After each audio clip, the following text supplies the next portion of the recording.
Alors pour parler d'art, je vais juste te proposer une image très très simple. Il y a un artiste sur scène, il y a un public dans la salle, il y a une performance qui est le médium entre l'artiste et la salle. Nous vivons une époque où l'artiste est mis en exergue comme s'il était la chose la plus importante. Parfois, on met en avant l'œuvre. Parfois, certains artistes, je dirais en général quand ils ont fait un peu de parcours, vont dire oui, mais c'est le public qui est important. Et tout ça, malheureusement, ne parle pas de l'essentiel, ce qui est vraiment important. Ce n'est pas l'artiste, ce n'est pas l'œuvre, ce n'est même pas le public.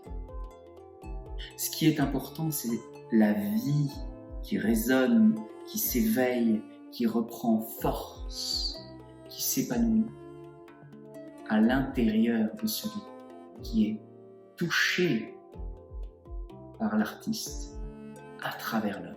Le plus important dans tout ça, c'est la vie qui fait naître l'œuvre, qui prend une forme et qui vient à travers les sens de la personne se toucher, se réanimer à l'intérieur de celui qui écoute. D'où l'importance que l'art soit fait par des êtres qui ont à cœur que la vie grandisse chez l'autre et que nous fassions attention à l'art que nous consommons, parce que de la même manière que l'artiste peut être la vie au service de la vie, l'artiste peut aussi être non pas une star, mais un trou noir, c'est-à-dire un asservissement de l'attention du public pour capter son énergie et non pas servir la vie, pour capter sa vitalité et non pas impulser de la vitalité. Et ça, c'est une chose à garder à l'attention lorsque nous consommons de l'art. Quelle était l'intention de l'artiste? Quelle a été la vie de l'artiste? Peut-être qu'il serait bon de consommer l'art dont nous connaissons l'artiste et nous pouvons attester de la qualité de l'intention. Parce qu'un artiste est juste une porte à travers laquelle quelque chose passe, prend forme, rentre dans nos sens et installe une possibilité, une impossibilité, vient donner quelque chose ou vient prendre quelque chose. L'industrie du divertissement est une industrie qui aspire notre attention.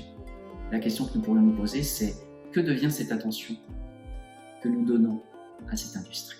Où va cette énergie?